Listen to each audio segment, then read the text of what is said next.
আসসালামু আলাইকুম। আশা করছি সবাই ভালো আছেন। আমি এসেছি আমার বাড়িতে, আমার হোম টাউন নাটোর বনপাড়াতে। তো আজকে আমি দেখাচ্ছি আমার বাড়িতে কি কি ফল গাছ আছে। আসেন দেখাই। এটা হচ্ছে পেয়ারা গাছ, কাজি পেয়ারা। তো পেয়ারাগুলো বড় বড় হয়। তার পাশে একটা আছে ছোট্ট কাঁঠাল গাছ। আসেন। তারপর এটা জাম্বুরা গাছ। এটা আমরা ঢাকাতে যারা বলি বাদাম। তারপর পিছনে আরেকটা জাম্বুরা গাছ আছে, এটা একটু ছোট। তারপর এদিকে আম গাছ আছে। আম গাছ নিয়ে আমি পরে বলবো, কারণ আমার বাড়িতে প্রচুর আম গাছ আছে আলহামদুলিল্লাহ। তারপর এদিকে দেখেন অনেক সুপারি গাছ আছে, এটাও পরে বলি। তার পিছনে আছে জাম গাছ। তারপর আপনি সাইডে আসলে দেখবেন এটা হচ্ছে আতা ফল গাছ। তারপর এই সাইডে এটাকে বলে গাব গাছ। তারপর নারিকেল গাছ। আমাদের এলাকাতে অনেক নারিকেল গাছ মারা গেছে। তো আমার মাত্র এখন 3টা নারিকেল গাছ আছে, আগে অনেক বেশি ছিল, কিন্তু সব মারা যাওয়ার পর অবশিষ্ট আছে মাত্র 3টা। এটা হচ্ছে আমার কাঁঠাল গাছ। এটা বিখ্যাত বললেই চলে, কারণ এটা কাঁঠালটা অনেক বেশি সুস্বাদু এবং অত্র এলাকায় এটা সুনাম আছে। এটা অনেক পুরনো গাছ, অনেক আলহামদুলিল্লাহ অনেক কাঁঠাল ধরে। এটা আমার বড় ভাবির হাতে লাগানো গাছটা। আসলে আমার এরিয়াটা অনেক বড়, একদিক থেকে শেষ করতে হবে। আমার সবচাইতে প্রিয় ফল সেটা হচ্ছে লিচু। এই যে এটা হচ্ছে আমার পছন্দের লিচু, এটা চায়না। বাড়িতে সবচেয়ে পুরনো একটা গাছ এটা আমড়া গাছ। এটা আমার জন্মের আগের থেকে গাছটা। তো এটাতে প্রচুর পরিমাণে আলহামদুলিল্লাহ আমড়া ধরে এবং এটা বাইরে বিক্রিও করা হয়। 12 মাসই আমরা সবসময় ধরে। উপরে দেখা যাচ্ছে কয়েকটা আছে ছোট, এটা ক্যামেরাতে আসলে আসবে না। পুরনো গাছ আর মাশাআল্লাহ অনেক বেশি বেল ধরে। আর এখানে যে আম গাছটা, এই আম গাছ আর বেল গাছের পিছনে আরেকটা আছে, এই দুইটাতে এটা আটির আম। তবে আমগুলো অনেক মজার অন্যান্য আমের তুলনায়। এখানে আরেকটা, 2টা বেল গাছ আছে মোট। তারপর দেখেন এখন আমাদের এলাকাতে প্রায় খেজুর গাছ বিলুপ্তর পথে। শুধুমাত্র একটা খেজুর গাছই আছে এখন, মানে আমার এরিয়াতে। খেজুর গাছ আগে প্রচুর ছিল, কিন্তু এখন খেজুর গাছ নাই বললেই চলে। তারপর সাইডে দেখেন বড়ই গাছ, ওটা দেশি টক বড়ই। পরের দিকে রয়েছে তাল গাছ। গাছ সেটা হচ্ছে আঙ্গুর। এটা এ পর্যন্ত উঠে তারপর আবার মরে গেছে। তো এটার আবার পাতা গজাবে। আঙ্গুর গাছ এরকমই একদম শুকিয়ে যায়, তারপর আবার মনে হচ্ছে মারাই গেছে। তারপর দেখা যায় কিছুদিন পর আবার এটা পাতা গজায়। তো এটা কোনোভাবেই হচ্ছে না, মাটিটা আসলে এখানে ভালো না সেজন্য। এই গাছগুলো আসলে আমার খুব শখ করে লাগানো। এটা গত বছর লাগিয়েছি, আর কিছু তার আগে লাগিয়েছি। তো এটা হচ্ছে জলপাই গাছ। আর দেখেন আমার মায়ের হাতে লাগানো পেঁপে গাছে কি সুন্দর ছোট্ট একটা পেঁপে ধরে আছে। আমার মা মোটামুটি বাড়িতে একাই থাকে এবং তার এইসব শৌখিনতা অনেক বেশি, অনেক গাছ লাগায়, সিম গাছ বা বিভিন্ন ফলের গাছ প্লাস সুপারি গাছ বলেছিলাম যে পরে বলবো। সুপারি গাছগুলো দেখেন এই সাইডে অনেক সুপারি গাছ আছে। তারপর ছোট ছোট অনেক চারা আছে, এগুলো সব মায়ের হাতে লাগানো। এই সাইডে দেখেন টোটালটাই মায়ের হাতে লাগানো, কারণ উনি পান খায়, এই জন্য ওনার সুপারি গাছের প্রতি নেশাটা অনেক বেশি। তাই পুরো বাড়িতে বলা চলে সুপারি গাছ লাগানো। আর আম গাছের তো আলহামদুলিল্লাহ অভাব নেই। আর এখানে দেখেন এই আম গাছটা আমি লাগিয়েছি। এটা 12 মাসি আম, এটা 12 মাস আম ধরবে। তারপর শখ করে কিছু গাছ লাগানো আমার। পেয়ারা গাছটা একদমই শেষ। ছোট্ট একটা পেয়ারা গাছ লাগিয়েছিলাম, এটা ছাগলে খেয়ে ফেলেছে। তারপর এটা হচ্ছে সফেদা গাছ, ছোট, এটা আমার হাতে লাগানো। এগুলো মানে মোটামুটি গাছগুলো আমার হাতেই লাগানো, কিন্তু তারপর এগুলো রিসেন্ট লাগানো। তারপর এটা হচ্ছে মালটা গাছ। মালটা গাছটা আলহামদুলিল্লাহ বড় হয়ে গেছে, হয়তো এবছরই মালটা ধরবে। এটা ডালিম গাছ। ডালিম অনেক ধরে, কিন্তু খাওয়ার মানুষ নেই, কারণ আমার মা একা থাকে বাসায়। এই জন্য আসলে খাওয়া হয় না। বাড়ির আশপাশে মানুষ যদি চায় তারা খেতে পারে। আমলকি গাছ, গাছটা আলহামদুলিল্লাহ অনেক বড় হয়েছে।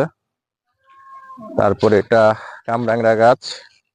তো এখানে মাটির সমস্যা, নিচে অনেক পিঁপড়া থাকার কারণে গাছটা বৃদ্ধি হচ্ছে না। তো এটা ছোটই আছে আপাতত। তারপর এখানে একটা পেয়ারা গাছ আছে। তারপর এখানে টক বড়ই। এই বড়ইটা মোটামুটি স্বাদ আছে, দেখেন অনেকগুলো বড়ই ধরেও আছে। বড়ই মোটামুটি ধরে আছে। তারপর চলেন আমি দেখাই আমার রিসেন্ট একটা আম বাগান করেছি। আপনারা জানেন যে রাজশাহী, চাপাই, তারপর নাটোর, এসব এলাকাতে আমের বাগান এবং লিচুর বাগান বেশি। তো আমাদের এলাকাতে লিচু গাছটা একটু কম হয়, প্লাস আম গাছটা অনেক বেশি হয়, সেজন্য আমের বাগানটাই বেশি। আমার আশপাশে সবই আমের বাগান। তো আমি রিসেন্ট যেটা করেছি সেটা আমি দেখাচ্ছি।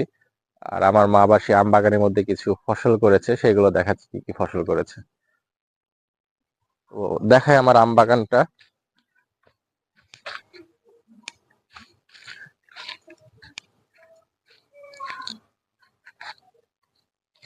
রিসেন্ট করা। তো এইখানে গাছ আছে 55টা, আর কিছু গাছ আবার মারাও গেছে। এটা মূল বাগানটা হচ্ছে খেসরা, এটা রূপালী গাছ। এই যে এটা হচ্ছে খেসরা আম। দেখেন আমার আমের বাগানে মা আবার পেঁয়াজ করেছে বাসায় খাওয়ার জন্য। এই সাইডে এটা ডাল, এতটুকু অ্যাঙ্কর ডাল করেছে। আর ওই সাইডে দেখাই, ওইখানে খেসারির ডাল করেছে। আচ্ছা, শাকগুলো দেখাই। আর এর মাঝে মাঝে কিন্তু কুমড়ার গাছ লাগানো। কুমড়া গাছগুলো হচ্ছে পুরো জমিটাই কুমড়ো গাছ লাগানো। তো এগুলো কুমড়ো হবে। যেখানে কিছু লাল শাক করেছে, এটা জাস্ট বাসায় খাওয়ার জন্য। এখানে পালং শাক।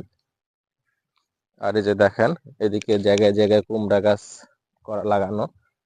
এইগুলো বড় হবে, পুরো জমি তখন বিস্তীর্ণ হয়ে যাবে গাছগুলো। আর এখানে ধনিয়া করেছিল, ধনিয়া আসলে ভালো হয়নি, বাড়ির পাশে মুরগি খেয়ে ফেলেছে। এই যে এগুলো হচ্ছে খেসারি। অনেকে যারা ঢাকায় থাকেন দীর্ঘ সময়, অনেকে হয়তো গ্রামের সাথে সম্পর্ক নেই, সেই জন্য আসলে এগুলো দেখানো।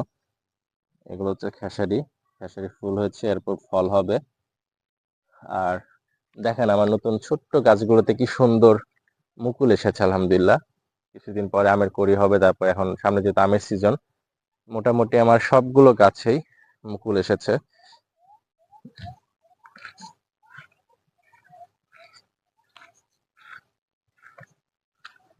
এই যে দেখেন মুকুল এসেছে।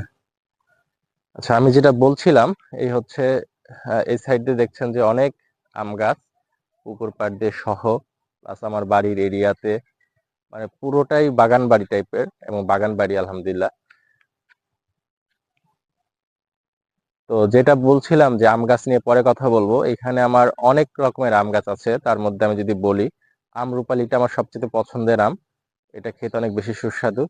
আর এছাড়া আছে হিমসাগর আছে, তারপর কালুয়া আছে, ল্যাংড়া আছে, মল্লিকা আছে, ফজলি আছে, বারোমাসি আছে। এছাড়া আটির কিছু আম আছে। ছিল আমার ছোট বাগান, এটা প্রায় 1 বিঘার মতো জায়গা। তো আরেকটা যেটা আছে ওইটাতে গাছগুলো অনেক আগের। তো চলেন দেখাই ওই বাগানের অবস্থাটা। একটা সময় এসব সরিষা ক্ষেতে ছবি তোলা নিয়ে অনেক ভিডিও দেখেছি। দেখেন এখন সে সরিষার ফুল আর নেই, এখন সরিষা হয়েছে। দেখেন কিছুদিন পর এগুলো পাকলে কাটা হবে। আর এটা হচ্ছে ধনিয়া। ধনিয়ার ফুলগুলো অনেক সুন্দর লাগছে। এখন আমের মুকুলগুলো যেন ঠিকভাবে থাকে, সেজন্য আসলে প্রত্যেকটা আম গাছের স্প্রে করা হচ্ছে, দেখতে পাচ্ছেন। স্প্রে করার কারণে এই মুকুলগুলো স্থায়ী হবে, এবং যে গুটিগুলো আসবে, মানে আমগুলো হবে, সে আমগুলো স্থায়ী হবে, ঝরে পড়বে না। এখানে 2টা বাগান আছে, পাশেরটা হচ্ছে আমার ভাইয়ের, আর আমি এখন যেটাতে আছি এটা হচ্ছে আমার। এই হচ্ছে আমার বাগান। এখানে দুই রকমের গাছ আছে, একটা হচ্ছে খেসরা আর একটা রূপালী। আমি আগেই বলেছিলাম রূপালী আমের পাগল আমি, সেজন্য রূপালী আমি মিস করি না। যে এগুলো হচ্ছে খেসরাম, এই গাছগুলো অনেক বড় হবে। এবং রূপালী আম গাছ যেগুলো আছে যে ছোট, এই রূপালী আম গাছগুলো একটা সময় কেটে ফেলতে হবে বড় হওয়ার পর, কারণ এগুলো সর্বোচ্চ 15 ফিটের মতো লম্বা হয়। এরপর আস্তে আস্তে যত বয়স বাড়ছে তখন আমের ফলনটা আসলে কমতে থাকে, যার কারণে পরবর্তীতে এই গাছগুলো কেটে ফেলতে হয়। তো দেখেন প্রত্যেকটা গাছেই মোটামুটি মুকুল আসছে, নতুন মুকুল হচ্ছে দেখেন।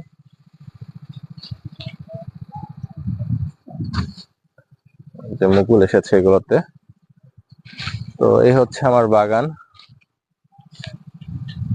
যদি আপনাদের দেখাই, এখান থেকে শুরু করে একদম লাস্ট মাথা পর্যন্ত দেখা যাচ্ছে, ওই পর্যন্ত আমার বাগানটা এদিকে। আর আরেকটা জিনিস দেখাই, আমার বাগানের পাশ দিয়ে আমি আসলে একটা নিয়াত করে গাছগুলো লাগিয়েছিলাম। যেহেতু আমরা জব করি, আর সৎ পথে থেকে আসলে উপার্জন করে পাশাপাশি কিছু করাটা অনেক টাফ ব্যাপার, এটা আপনারা সবাই জানেন। তো আলহামদুলিল্লাহ আমি এই গাছগুলো লাগিয়েছি নিয়াত করে যে এইগুলো বিক্রি করে আমি হজে যাব। তো আল্লাহ চাইলে যেন আমার সেই নিয়াতটা পূরণ করে, আপনারা সবাই দোয়া করবেন। প্রায় 40টা গাছ আছে আমার, মোটামুটি সাইজ হয়ে যাচ্ছে। আগামী আর কিছু বছর পরে দেখা যাবে যে প্রত্যেকটা গাছ একটা ভালো অ্যামাউন্টে বিক্রি করতে পারবো। তো সেগুলো বিক্রি করে যেন আল্লাহ আমি সৎ পথে টাকা দিয়ে হজ পালন করতে পারি, সেই তৌফিক যেন আল্লাহ আমাকে দান করে। দোয়া করবেন সবাই। ভালো থাকবেন সবাই। আসসালামু আলাইকুম।